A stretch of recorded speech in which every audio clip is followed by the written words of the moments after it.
São estes os estatutos que você apresentará aos filhos de Israel. Se você comprar um escravo hebreu, ele trabalhará para você durante 6 anos, mas no 7º ano será livre de graça. Se chegou solteiro, irá embora sozinho. Se era homem casado, a mulher irá com ele. Se o dono lhe der uma mulher e ela der à luz filhos e filhas, a mulher e seus filhos serão do dono do escravo, e ele irá embora sozinho. Porém, se o escravo expressamente disser: eu amo o meu dono, a minha mulher e os meus filhos, não quero ser livre, então o dono do escravo o levará aos juízes e o fará chegar à porta ou à ombreira da porta, e o seu dono furará a orelha dele com um furador, e ele será seu escravo para sempre. Se um homem vender a sua filha para ser escrava, esta não ficará livre como ficam livres os escravos homens. Se ela não agradar ao seu dono, que se comprometeu a casar com ela, ele terá de permitir que ela seja resgatada.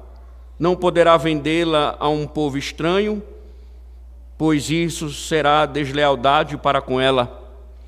Mas se a casar com seu filho, deverá tratá-la como se tratam as filhas. Se ele der ao filho outra mulher, não diminuirá o mantimento da primeira, nem os seus vestidos, nem os seus direitos conjugais. Se não lhe fizer estas 3 coisas, ela poderá ir embora de graça, sem ter de pagar nada.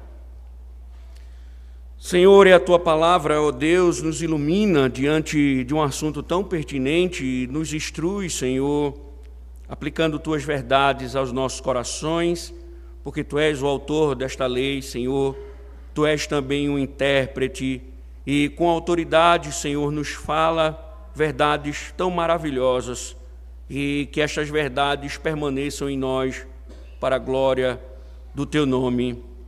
Amém. Poder sentar, irmãos.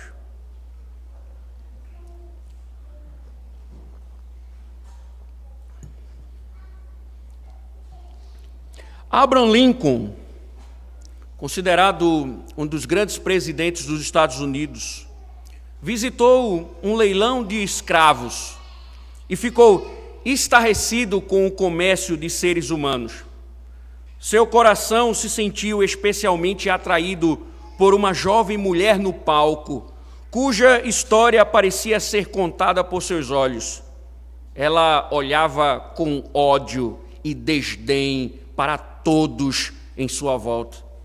Ela havia sido usada e abusada durante toda a sua vida, e esta era apenas mais uma humilhação cruel. O leilão começou e Lincoln deu um lance. Quando outras quantias foram oferecidas, ele aumentou o seu lance até finalmente vencer. Quando ele pagou ao leiloeiro e assumiu a posse da jovem mulher, ela o olhou com desdém feroz. Na exposição matinal, iniciamos o livro da aliança, como nós sabemos, a aplicação prática da lei de Deus à vida cotidiana de Israel.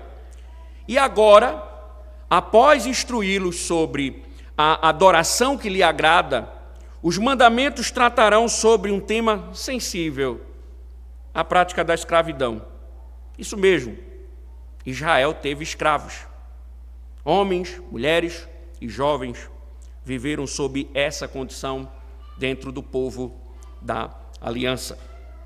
Então, a Bíblia defende tal absurdo.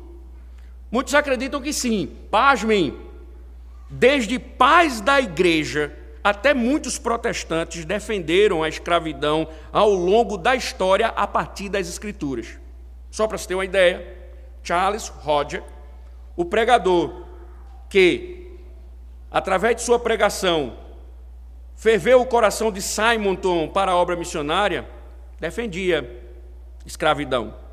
Inclusive, muitos dos protestantes acusaram os abolicionistas de se voltarem contra a lei de Deus. Mas será que Deus endossa de fato essa prática? endossa a escravidão. O texto de hoje, irmãos, trará orientações claras sobre como os senhores deveriam tratar seus escravos, nos ajudando a entender o interesse de Deus pela dignidade humana e também entender que a escravidão bíblica difere totalmente das experiências do passado e dos nossos dias. E isso, irmãos, vai nos levar a refletir sobre o seguinte tema, refletindo o caráter de Deus nas nossas relações humanas. E aqui nós vamos ver 3 princípios que o texto nos apresenta. Então, podemos perguntar: como podemos refletir o caráter de Deus em nossas relações? Em primeiro lugar, o que o texto quer nos ensinar é que nós refletimos o caráter de Deus em nossas relações, valorizando a dignidade humana. Veja o verso de número 1 e o verso de número 2. São estes os estatutos que você apresentará aos filhos de Israel. Se você comprar um escravo hebreu, ele trabalhará para você durante 6 anos, mas no 7º ano será livre de graça. Observe que, mais uma vez, as orientações do Senhor começam no mesmo tom que começou ou que ele deu início às instruções a respeito do culto. São estes os estatutos que você apresentará aos filhos de Israel. Um estatuto, uma lei, um mandamento, isto é, uma forma de dizer que a vontade de Deus deve orientar a vida cotidiana de Israel. É Deus instruindo o seu povo a como viver em comunidade. Só que agora, no referente texto, o tema é sensível. Antes, idolatria, agora, a escravidão. Prática essa que, no texto, não está sendo proibida. Na verdade, ele tanto permitiu determinadas formas de escravidão, como também regulou com garantias para proteger o bem e a dignidade daqueles que serviam. Isso não é, irmãos, o mesmo que defender a prática, que fique claro. Por exemplo, a poligamia era praticada pelos patriarcas. Isso significa que a Escritura está defendendo o tema da poligamia? Então entendam uma coisa: a Escritura registra um fato, e o fato dele existir não significa que foi aprovado. Esse é um princípio hermenêutico importante para o entendimento das Escrituras. Mas, numa lei casuística, aqui existe uma realidade. Ela existia, ela estava sendo praticada, e Deus então entende que ela deveria ser regulada. E, ainda que regulada, as associações que fazemos com a nossa história de opressão, humilhação, tráfico e etc., não permitem pensar na possibilidade de Deus não ter proibido de cara essa questão. Poderíamos chegar e olhar para o texto e dizer: nossa, Deus regulou. Não posso admitir isso. Era para Deus ter excluído isso logo de cara. Mas o ponto é, irmãos, entendam, estamos falando de situações distintas que em nada se comparam com a história da escravidão do mundo e do nosso país. E aqui darei as razões para vocês. Primeiro, o termo escravo, ele pode designar tanto alguém que está no poder de outro e carece de liberdade, como também é um termo usado para um súdito de um rei, um oficial, alguém que abdicou de sua vida privada para servir à corte. E neste caso, é uma servidão voluntária. É alguém que decidiu servir ao reino. E aqui é o caso. É alguém que voluntariamente decide se tornar escravo. E aí, vamos entender o contexto. Por que isso acontecia? Melhores condições de vida Lembre-se, Israel sai do cativeiro babilônico, melhores condições de vida e também pagamento de dívidas. Então, alguns estudiosos chegam a dizer que o termo mais adequado seria servos. Servos que viviam na casa de seu senhor, onde trabalhavam duro em troca de cama, comida e um salário justo. Ou seja, enquanto na história a servidão era arbitrária, aqui era alguém que queria melhorar de vida ou que queria pagar dívida e que decidia se tornar um servo ou escravo. Philip Ryken comenta e diz assim: a Bíblia condena o pecado do rapto. Sempre que pessoas tentem defender a escravidão com base na Bíblia, isso costuma ser algo que elas ignoram. Mas as passagens bíblicas que tratam de senhores e servos pouco têm a ver com a escravidão na América do Norte, porque essa forma de comércio de escravos era uma violação descarada da lei de Deus. Tanto é que, no próximo sermão, quando o Senhor vai instruir o povo a respeito da violência, ele vai dizer lá no verso 16 do capítulo 21, quem raptar alguém e o vender, ou for achado tendo esse alguém ainda em seu poder, será morto. Então notem, era uma escravidão voluntária, não arbitrária. Segundo, a servidão, ela não era permanente, como nós vimos. Em Israel, se extinguia após 6 anos de serviço. O Senhor disse, 6 anos ele servirá, mas ao 7º sairá livre, de graça.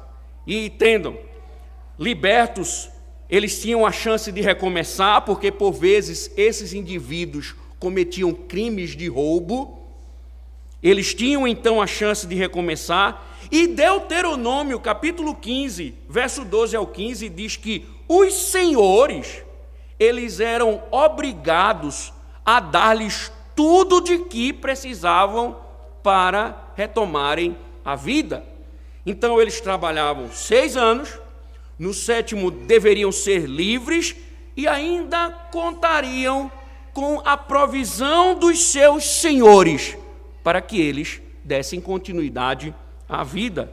Mas, enquanto isso não acontecia, eles estavam dentro de uma condição de servidão, mas eles gozavam de lares estáveis, suas necessidades eram satisfeitas. Você viu no texto que um servo decide ficar por amor ao seu dono, então você veja que não é um opressor este senhor, e ainda recebiam o tratamento adequado para viver nessas condições de trabalho. Ou seja, tinham 6 anos para trabalhar, sanar as suas dívidas ou responder pelo seu crime e depois estaria liberto. Assim, irmãos, o que nós devemos entender? A escravidão aqui, ou a servidão aqui, ela visava um propósito, libertar o indivíduo. Tinha o propósito de libertá-lo. A liberdade, então, ela se torna uma realidade, não uma impossibilidade, a não ser que o indivíduo decida permanecer debaixo da servidão do seu Senhor. Mas o que Deus está orientando é que o servo hebreu está destinado à liberdade. Isso, irmãos, claro, lembrem-se, num contexto que Israel vivia, isso beneficiava tanto o Senhor como o servo, que estava ali trabalhando, o servo, pagando a sua dívida, e também o Senhor estava recebendo do trabalho dele também aquilo que lhe era de direito. Eu fiquei pensando lá em casa, dizendo, seria tão bom, né? Alguém nos roubasse, trouxesse um dano, agora vai nos servir para pagar aquilo que você roubou já que você não tem condições de restituir, porque a lei manda restituir aquilo que foi roubado. Mas veja o benefício, ele estava ali dentro de uma estrutura, servindo, pagando, e o seu senhor também recebendo. Por isso que o termo mais adequado é servo, não escravo.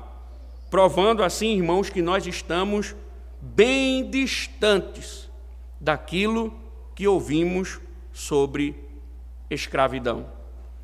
Mas, irmãos, óbvio, por que Deus regulou? Como o pecado é capaz de transtornar as relações humanas e tirar vantagem dos outros, faz parte da nossa natureza pecaminosa, então Deus vai e orienta que em seu povo, diante dessa modalidade, todos possam cuidar uns dos outros. Ele se preocupou, irmãos, com a dignidade humana, mesmo nas condições, em situações como essas, em que alguém se vendia para melhorar de vida ou pagar sua dívida. E Deus busca a dignidade desses homens. Óbvio, irmãos, que isso diverge da mente moderna, que define a dignidade humana de forma subjetiva e desconectada de Deus. Para a mente moderna, a autonomia de definir o que é certo ou errado, prioridade sobre sentimentos e desejos, autodefinição de valores e negação de um Criador definem dignidade. No entanto, olha a ironia, é a mesma que estimula matar bebês no ventre, suicídio assistido, abandono dos incapazes, objetificação do corpo e a depravação moral. Tudo em nome de uma liberdade, de uma dignidade.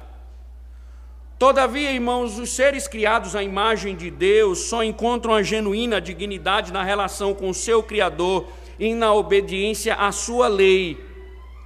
A verdadeira dignidade, ela floresce na obediência à lei de Deus, que nos direciona a amar a Deus acima de todas as coisas e ao próximo como a nós mesmos. Ela não é um status, mas um chamado à responsabilidade, serviço e amor ao próximo. Por isso, mesmo numa estrutura em que alguém se colocava na servidão para pagar suas dívidas ou responder por algo que ele tinha feito, Deus ainda cuidou de cuidar deles. Deus ainda se preocupou numa estrutura que pudesse trazer dignidade a esses servos. O que isso tem a ver com a gente, irmãos? Isso nos fala muito porque quantas vezes buscas tua própria dignidade pecaminosa, por exemplo, humilhando o outro? Quantas vezes feres, ignoras ou usa as pessoas como objeto para satisfazer teus desejos e vontades? Queres ser ouvido, mas não ouves. Queres ser respeitado, mas não respeitas. Queres ser amado e não amas. E em nome de tua dignidade, descartas relacionamento como se tornam, quando na verdade se tornam inconvenientes. Fecha-se na tua liberdade para não servir, nem perdoar, nem caminhar com outros em sua fraqueza. E o Senhor que comprava aquele que se vendia, buscava proporcionar-lhe condições para restaurar a cidadania. Enquanto nós buscamos uma dignidade longe de Deus e no processo tratamos o próximo como objeto de nossa conveniência, malícia e tirania. E esquecemos, irmãos, que a verdadeira dignidade se manifesta quando, em obediência à lei de Deus, nós nos colocamos a serviço do outro, reconhecendo que ali tem um portador da imagem de Deus, mesmo quando isso exige abrir mão do nosso orgulho e da nossa falsa liberdade. ainda que algumas condições sejam reais, do outro lado tem alguém, um ser humano, criado à imagem de Deus e precisa ser tratado com dignidade. E nós não nos preocupamos com isso porque nós pensamos que Deus não tem interesse nisso. Deus não tem interesse como eu me relaciono com o outro. Deus não tem interesse como eu convivo com os outros. E nós muitas vezes pensamos assim, só que isso é um grande equívoco. A lei de Deus, irmãos, ela não está somente interessada na forma como você adora, como nós vimos, nas suas devoções culticas, mas também na forma como você se relaciona. Ele não somente está atento ao levantar de suas mãos, ele não somente está atento ao dobrar dos seus joelhos, as suas expressões de alegria, de êxtase, mas ele também está preocupado com suas picuinhas. Ele está preocupado também com sua falsidade nos relacionamentos. Ele está preocupado com suas fofocas. Ele está preocupado com as suas divisões, com a sua malícia, com a forma com que vocês humilham o outro, a forma como vocês falam com os outros, a forma como vocês se aproveitam dos outros nos seus projetos pecaminosos. Deus está preocupado com isso também. Deus está preocupado com isso também. Por vezes, nós estamos tão preocupados em adorar da forma correta, mas vivemos nos mordendo, tratando os outros de forma pecaminosa, indigna, desvalorizando aquilo que Deus valoriza, desprezando aquilo que Deus não despreza. E veja, irmãos, Deus se preocupou com um servo para que ele fosse tratado com dignidade, mesmo numa condição de servidão. Deus se interessa, irmãos, pelo todo da nossa vida,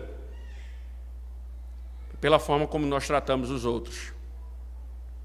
Mas, seguindo o texto, irmãos, se essa é a primeira forma de refletirmos o caráter de Deus, em segundo lugar, nós refletimos o caráter de Deus em nossas relações, assumindo nossas responsabilidades no cuidado da família. Veja o verso 3 ao 6 novamente. Se chegou solteiro, irá embora sozinho. Se era homem casado, a mulher irá com ele.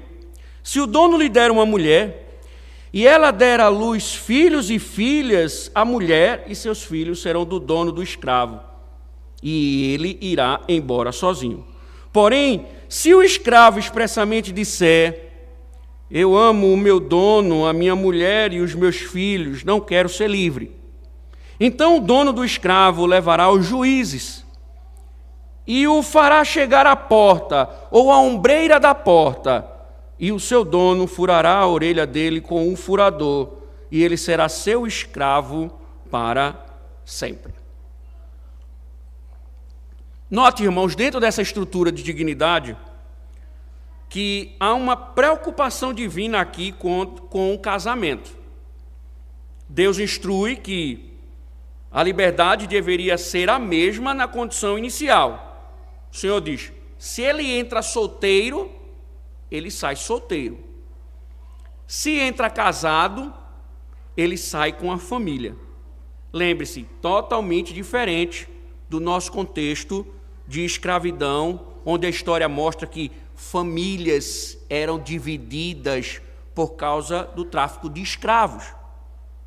Mas aqui, quando o solteiro constituía família no período, Deus orienta que a esposa e filhos permaneçam com o seu senhor. Aqui a gente fica de orelha em pé. Por quê? Pastor, o senhor acabou de dizer que Deus protege a família, Mas Deus está dizendo que se o escravo entra solteiro e lá se casa e tem filhos, ele não pode sair com a família. Então, isso não é proteger o casamento, isso não é fortalecer os laços matrimoniais. Parece até que Deus fala uma coisa e se contradiz posteriormente, principalmente em termos da dignidade e o padrão matrimonial. Mas, irmãos, é aquilo que a gente sempre diz. Você lê uma coisa, não entende o contexto de Israel, que abrange muito mais do que Êxodo, Levítico, Números e Deuteronômio, e às vezes a gente desconhece esses contextos e tem dificuldade de entender algumas observações do Senhor, algumas leis no caso de Israel. Então, deixa eu lhe dizer, nós estamos aprendendo aqui que a escravidão é voluntária.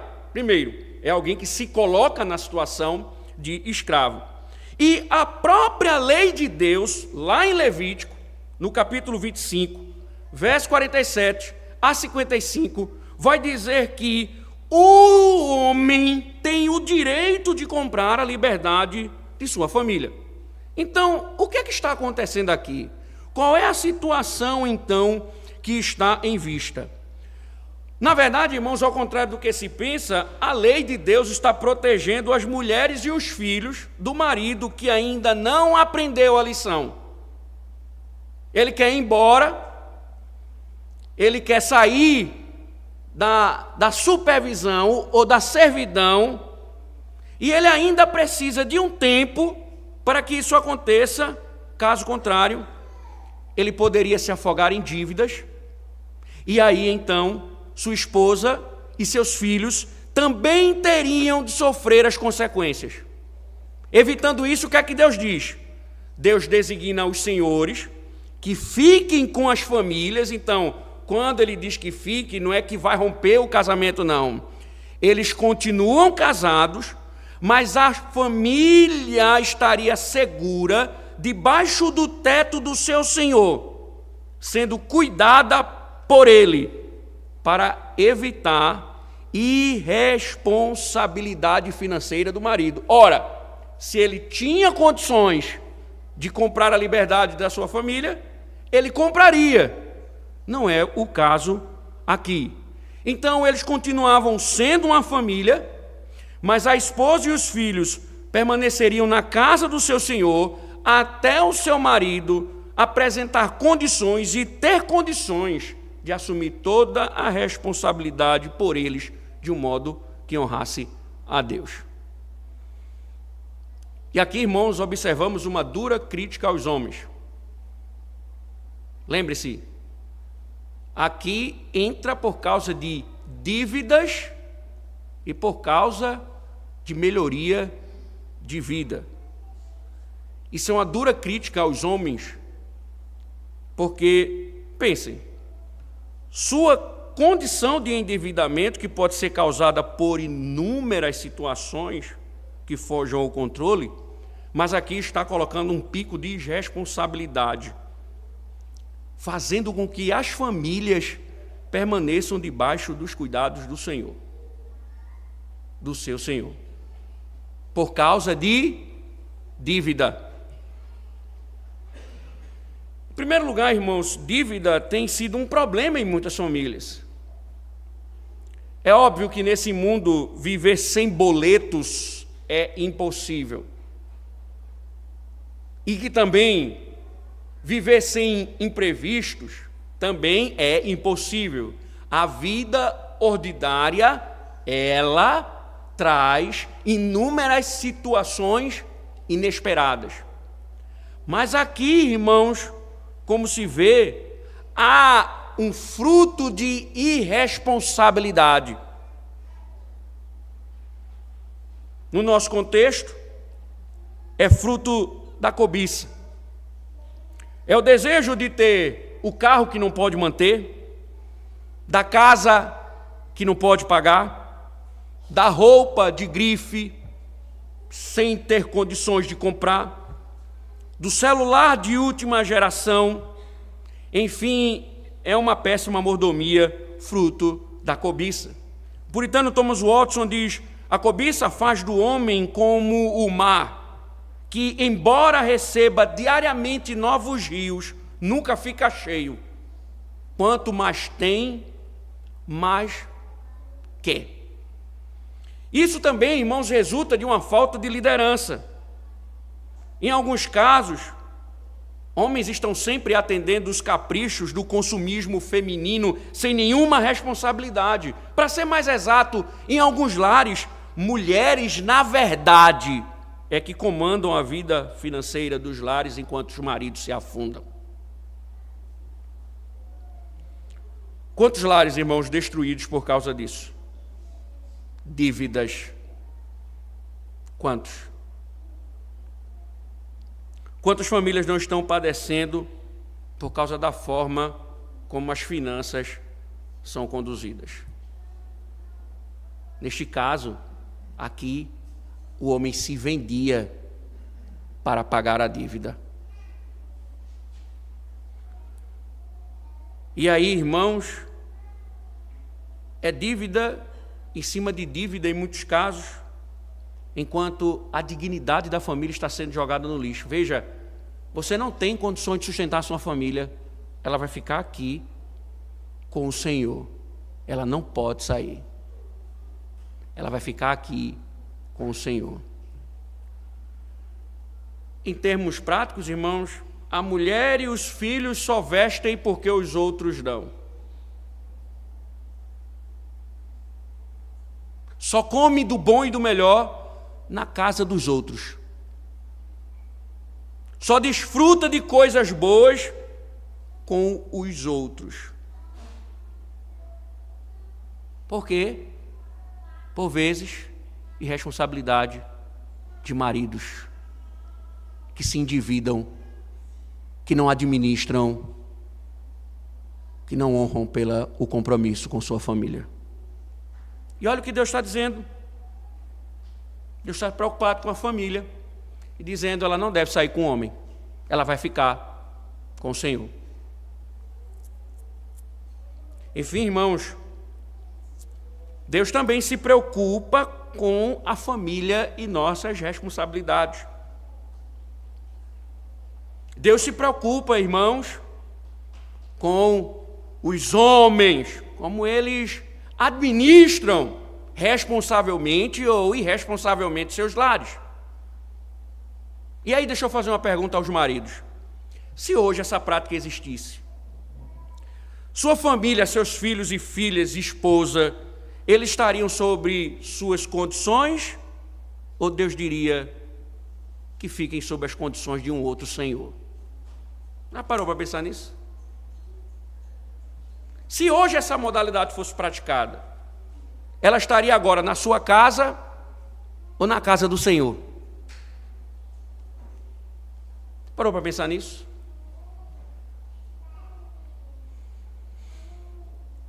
Veja, numa situação típica em Israel, Deus está preocupado com a família, diante de maridos irresponsáveis.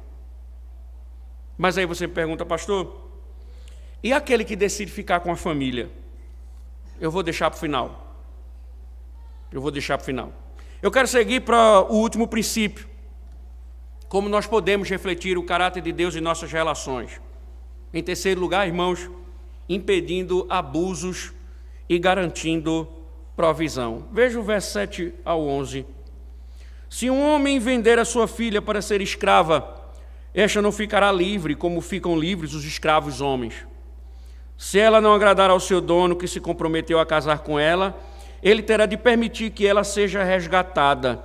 Não poderá vendê-la a um povo estranho, pois isso será deslealdade para com ela. Mas, se a casar com seu filho, deverá tratá-la como se tratam as filhas. Se ele der ao filho outra mulher, não diminuirá o mantimento da primeira, nem os seus vestidos, nem os seus direitos conjugais. Se não lhe fizer estas três coisas, ela poderá ir embora de graça, sem ter de pagar nada. Observem que as servas, elas eram alvo da lei, mas também chama a atenção porque à primeira vista parece ser uma lei injusta, E assim levanta algumas perguntas óbvias. Por que Deus permite que seu povo vendesse suas filhas como escravas? Aqui é um homem que vende suas filhas. E por que ela não tinha o mesmo direito dos servos? Os servos tinham direito à liberdade. Ela não. Aí vem, né? Se você for feminista, sexista, você vai dizer, olha aí, ó, Deus é contra as mulheres, Deus é um Deus sexista, né? Mais uma vez, irmãos, precisamos conhecer o contexto cultural. O que acontecia? A venda da filha visava melhorar as perspectivas de vida dela. E como isso se dava? Se dava por meio de um casamento arranjado, que em nossa época, em alguns países, ainda é praticado. E uma vez casado, o que é que acontecia? Ela se tornaria membro permanente do lar e teria uma nova condição. Mas antes do casamento, o que é que o texto está dizendo? Ela vai ingressar numa condição de serva, esperando que, eventualmente, se casasse com o filho do Senhor. Diante dos possíveis abusos, o que é que a lei de Deus faz? Ela vai proteger a serva com 3 formas específicas. A primeira, ela é vendida, caso o Senhor desistisse dos seus serviços, por quaisquer razões, não poderia tratá-la como bem entendesse, ele era obrigado a devolvê-la para a sua família, verso número 8. A segunda, caso satisfeito com a serva e queira casá-la com o seu filho, verso 9, ela seria aceita como membro da família com todos os privilégios de uma filha, ou seja, ela seria adotada. E aqui, irmãos, mais uma vez, o que parece tão ruim mostra que Deus, novamente, através da sua lei, tinha um interesse ou os melhores interesses da mulher. Uma vez, a serva podia obter sua liberdade ao se tornar noiva do Filho do Senhor. Se ela se casa com o Senhor, dependendo da sua idade, ou com o Filho do Senhor, automaticamente ela seria liberta. Por quê? Porque ela deixaria de ser serva para ser a esposa do Filho do Senhor ou do Senhor. Automaticamente ela teria a sua liberdade. A terceira diz respeito ao marido casando com outra mulher. Olha a prática da poligamia aqui. O Senhor poderia entregar uma nova mulher ao seu filho. E o que o Senhor diz? Independentemente de quantas mulheres ele tiver, o marido deveria providenciar comida, roupa e direitos conjugais que o termo sugere intimidade sexual.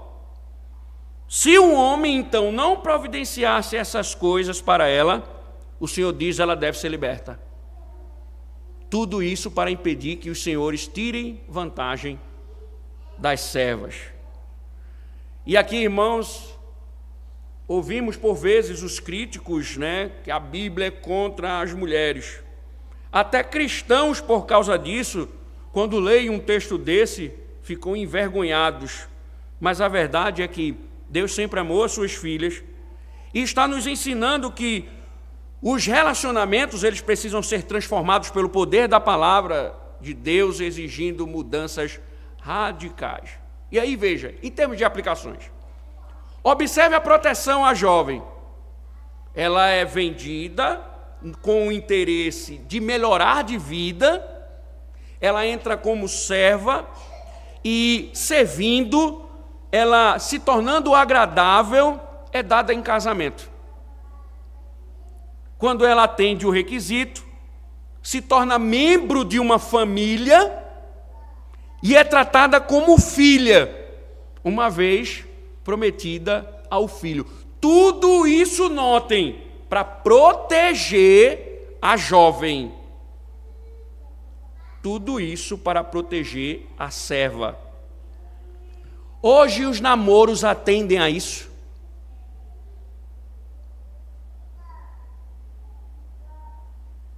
Hoje os namoros atendem a isso. Beijos, abraços, amassos, sem nenhuma pretensão de casar. Entram nos relacionamentos sem nenhuma pretensão de casar.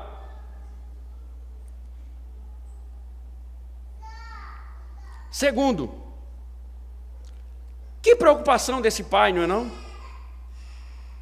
E que preocupação do Senhor também.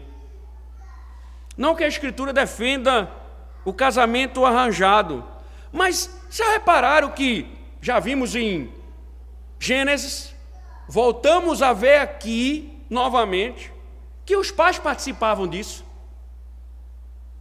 que os pais participavam no processo. Hoje os pais soltam os filhos que vivem libertinamente seus relacionamentos enquanto assistem de camarote os pecados deles. Pais que não se preocupam com os relacionamentos dos seus filhos, que não monitoram, não governam. Que coisa interessante, não é não? Deus se preocupou tanto que preservou a jovem com regras, e filhos sem regras, sem intervenção dos pais, são os primeiros que abusam dos parceiros e das parceiras que nunca têm pretensão de casar.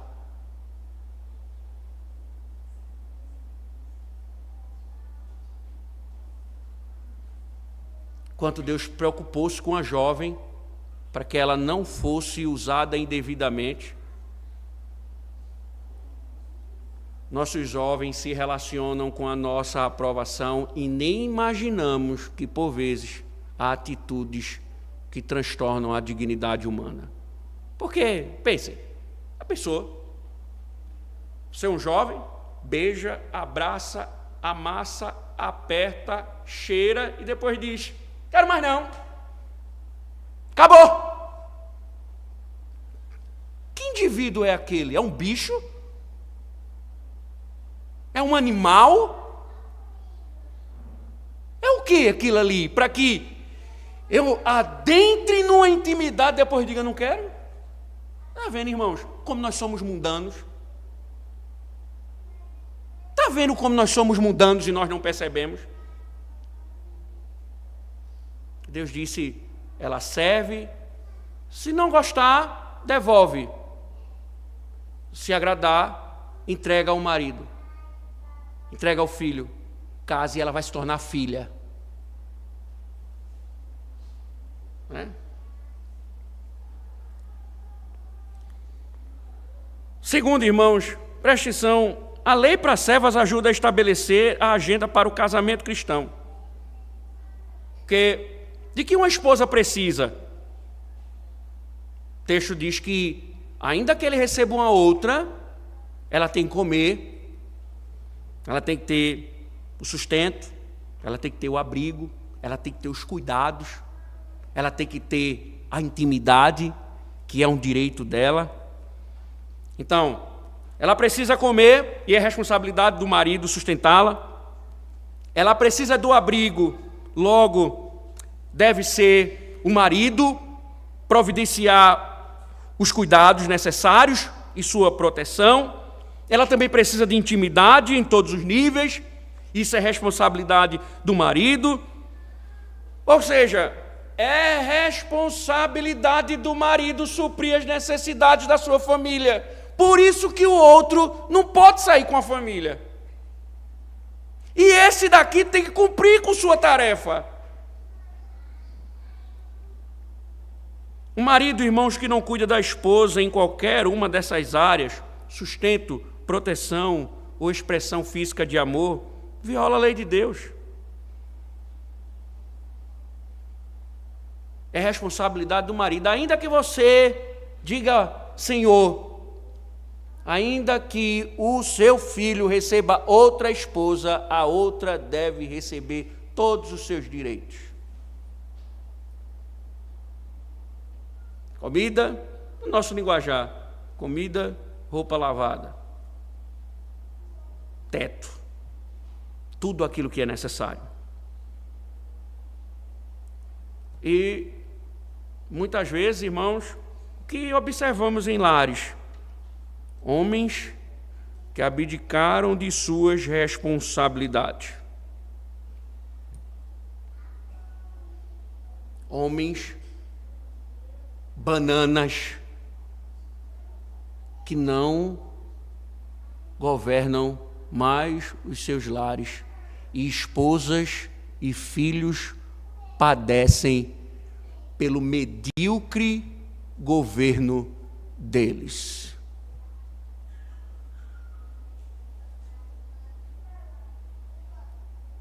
Mas, irmãos, a estrutura da dignidade humana é isso aí: dar o direito, proteção, cumprir com nossas obrigações, cuidar. E dentro dessa estrutura onde pessoas se colocavam na servidão, Deus está regulando tudo.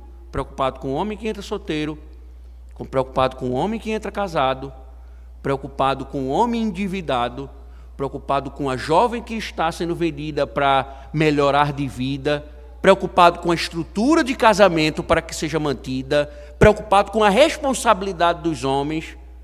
Num texto onde fala de servidão, Deus fala sobre os nossos relacionamentos de uma forma muito ampla.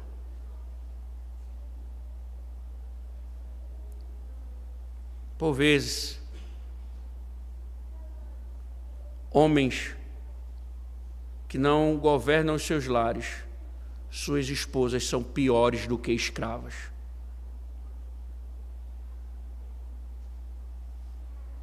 São piores do que servas.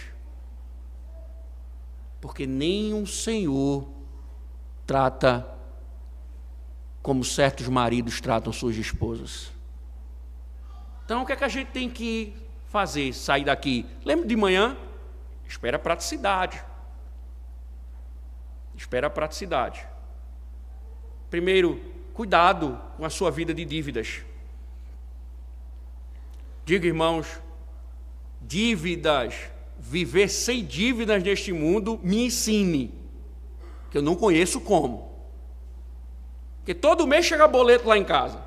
É de energia, é de água, é de internet. Mas aqui o endividamento é fruto de ações irresponsáveis, tão irresponsáveis, irmãos, que levou alguém a se vender para servir durante 6 anos para pagar a dívida. Tem escravidão de homens aí, dívidas, que dura muito mais do que 6 anos. Se for contar, já vai em 60. Se ele tivesse que ser escravo por causa de dívida, ele estava até hoje servindo ao Senhor por causa do endividamento. Cuidado com as suas dívidas. Elas destroem famílias e privam os outros de liberdade. A Bíblia também nos mostra a responsabilidade, é a responsabilidade dos homens. Suprir, cuidar. Ah, não tem condições não gosta de trabalhar, não casa. É vagabundo, preguiçoso, vai casar para quê? É responsabilidade do homem, teto, sustento, vestir. Lógico, dentro da moderação, porque se deixar também, como falamos, né? É toda semana cabelo, é unha, tal, e não tem salário que aguente. Uma visitinha no cabeleireiro, um problema financeiro no final do mês. Só uma, imagine 2, 3, 4. Mas a grande questão não é essa. A grande questão é que, por vezes, a forma como administramos, as mulheres andam como um mulambo e só vestem porque os outros estão dando. Em casa, come tudo regrado. Não pode ter acesso a certas coisas. Na casa dos outros, come que nem um bicho do mato.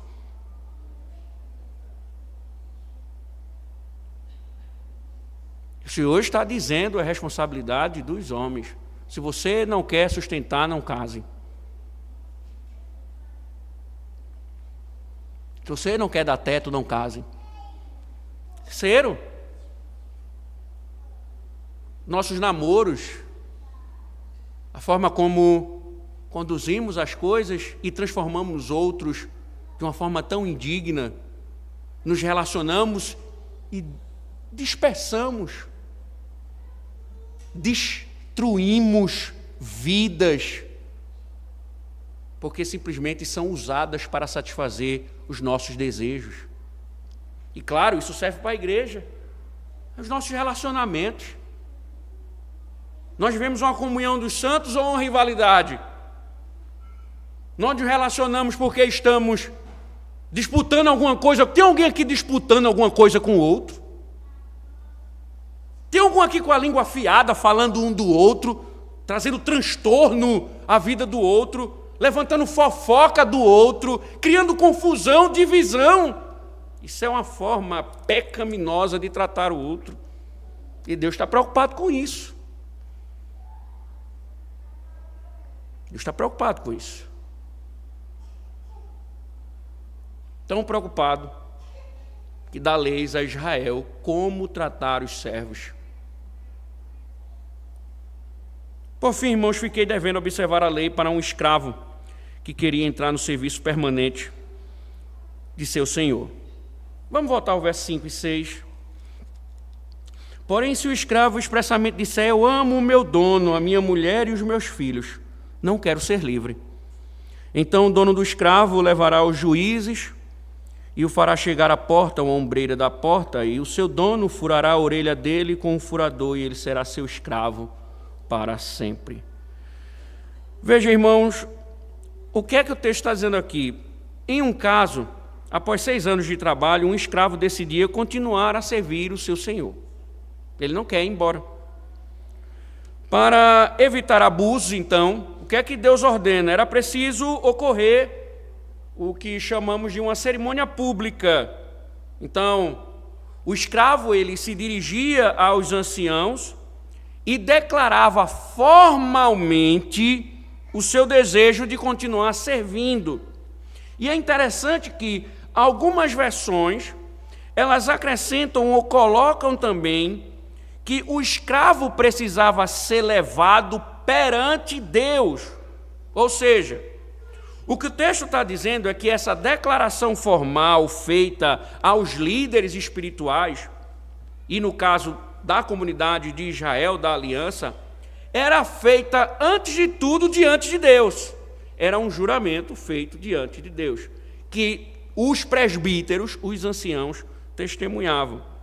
E deveria ser enfática, não deixando dúvida quanto às intenções. Isso voluntariamente, ele que está querendo. Eu quero continuar servo. Após isso, todos iam até o umbral da porta da casa do Senhor, onde um objeto ele era pontudo e usado para atravessar a orelha do escravo como um ato simbólico. Então, quando ele tinha a orelha furada, ele estava ali assumindo um compromisso público de obediência. E qual era a importância do umbral? O umbral também era simbólico. Então ele não servia somente de apoio para furar a orelha, mas mostrava também que agora ele não só apoiava, mas uma vez furada no umbral, significava que aquele servo estava preso à casa do seu senhor. E nesse sentido, o umbral ele era melado de sangue por causa do perfurar. Então, marcado do sangue, era um pacto entre o servo e o Senhor. Tudo isso, lembre, de forma voluntária.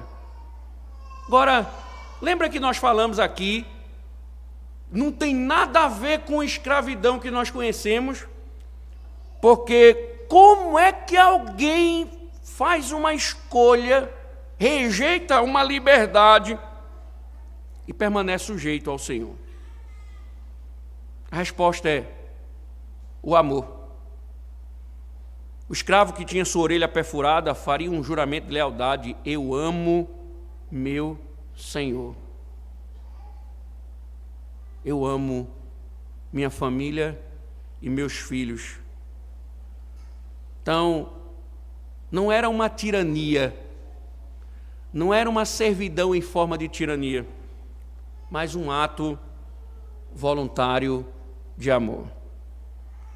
Isso levanta outra pergunta: que tipo de Senhor merecia tanto amor? O Senhor que merecia ser amado aqui era um bom Senhor. Ele não era alguém mau. Isso mostra que ele cuidava das necessidades do seu servo. Ele era também um Senhor gentil, que tratava seu servo como um amigo. Era um Senhor generoso. Ele tinha os melhores interesses do seu servo, porque ele estava posto para isso. Em uma palavra, esse Senhor também ele era amoroso. E assim, nada era mais natural do que o servo amá-lo. 6 anos ele viu quantos cuidados, quanta provisão, quanto amor, quanta dedicação para me devolver, para me libertar. E ele decidiu amar esse Senhor. Em vez de procurar a liberdade em algum outro lugar, o servo disse: verdadeira liberdade está aqui, em servi-lo, amando como meu Senhor. Essa provisão especial, irmãos, da lei pode nos ensinar muito sobre o nosso relacionamento com Deus. Davi escreveu sobre isso em um dos seus salmos. Abra comigo rapidinho o Salmo 40, verso número 6 a 8. Caminhando para o final, infelizmente. Se não fosse o meu Rivotril, ia ficar até 10 horas. Salmo 40, verso 6 a 8. A linguagem: sacrifícios e ofertas não quiseste, abriste os meus ouvidos, holocausto e ofertas pelo pecado não requeres. Então eu disse: eis aqui estou, no rolo do livro está escrito a meu respeito. Agrada-me fazer a tua vontade, ó Deus meu, a tua lei está dentro do meu coração. Interessante, irmãos, porque segundo Davi, agradar a Deus é muito mais do que um sacrifício pelo pecado. Significa também dizer ou fazer o que Deus diz, obedecendo-lhe como um servo obedece ao seu Senhor, a quem ama. E para ilustrar isso, veja, Davi se referiu ao costume que nós vimos aqui. Ele se comparou a um servo que tem a sua orelha perfurada. Sacrifícios e ofertas não quiseste, abriste os meus ouvidos. Ele havia aprendido, irmãos, a ouvir e a obedecer. Era o sinal de que ele se oferecia como servo amoroso a Deus. E aqui, irmãos, essa é a única maneira de encontrar a liberdade verdadeira. Não servimos a nós mesmos, mas decidindo tornar-nos servos de Deus. Nós somos amados, irmãos, pelo Senhor de todos. Ele cuida de todas as nossas necessidades. Ele não nos trata como escravos, mas como amigos. E visa os nossos melhores interesses. Por que então deveríamos servir a qualquer outro? Mas tem mais, irmãos. Servimos a um Senhor que se fez escravo por nós, assumindo a natureza de um servo, conforme Paulo escreve aos Filipenses, capítulo 2, verso 7. E essa é a história da nossa salvação, que o Filho de Deus não veio para ser servido, mas para servir e dar a sua vida pelo resgate de muitos. Isso significa, irmãos, que as palavras de Davi realmente refletem as palavras de Jesus, porque este salmo, ele é messiânico. Davi está aqui representando o Messias que viveu de uma maneira que disse ao Pai: abriste os meus ouvidos. Eis aqui estou, no rolo do livro está escrito a meu respeito. Agrada-me fazer a tua vontade, ó Deus meu, dentro do meu coração está a tua lei. E aqui, irmãos, Jesus sempre escolheu fazer a vontade do Pai. Poderíamos até dizer que ele foi o servo que declarou: eu amo meu Senhor, minha mulher e meus filhos, não quero ser liberto. Por causa de seu grande amor por seu Pai e por nós, sua noiva, seus filhos e suas filhas, ele se submeteu à servidão, à vontade de Deus, morrendo por nossos pecados. O maior serviço de todos foi a sua morte na cruz. Se um servo ama seu senhor que cuida dele e o trata como um amigo, imagine o que um servo faria por um senhor que o salvou pagando a sua própria vida. Somos amados, meus irmãos, por esse tipo de senhor. Então, por que iríamos querer servir a qualquer outra pessoa, muito menos a nós mesmos? O que devemos, irmãos, diante de tanto amor, de tanto cuidado, nós deveríamos nos entregar por inteiro e servirmos ao Senhor. Nós deveríamos, na verdade, fazer uma declaração pública da nossa lealdade a Cristo. Deveríamos ouvir a sua voz, obedecer a sua voz e dizer: eu amo o meu Senhor e quero que meu coração se submeta a Ele para sempre. Porque, ao exemplo deste servo, servir ao Senhor tão gracioso não é servidão, é liberdade. Lembra da história de Abraham Lincoln comprando uma escrava? Ela não gostou muito. Ela o perguntou o que ele pretendia fazer com ela em seguida e ele disse: eu a libertarei. Libertar? Ela perguntou. Libertar em troca de quê? Apenas libertar, Lincoln respondeu. Libertá-la completamente. Libertar-me para eu fazer o que eu quiser? Sim, ele disse. Libertá-la para você fazer o que quiser. Libertar-me para eu dizer o que eu quiser? Sim, libertá-la para você dizer o que quiser. Libertar-me para eu ir para onde eu quiser? Ela perguntou cética. Lincoln respondeu: você está livre para ir para onde você quiser. Então eu irei com você. Ela disse com um sorriso. Não sabemos se essa história é fato ou ficção, mas ela nos mostra, irmãos, o que significa seguir a Cristo. Todos que confiam em Cristo para a sua salvação foram libertos do pecado e da morte. Agora estamos livres. Livres para quê? Livres para dizer: Jesus, irei contigo. E também para tratarmos uns aos outros com dignidade, refletindo o amor do nosso Senhor. Bendito Deus, obrigado, Senhor, pelas tuas palavras. Obrigado, ó Deus, pelos teus preceitos, Senhor, pelas tuas instruções. Que elas permaneçam em nós para que o diabo não arrebate, ó Deus, dos nossos corações a tua verdade. Obrigado, ó Deus, por este privilégio. E nos faz servos, Senhor, servos dedicados. Nos faz servos eternos, Senhor.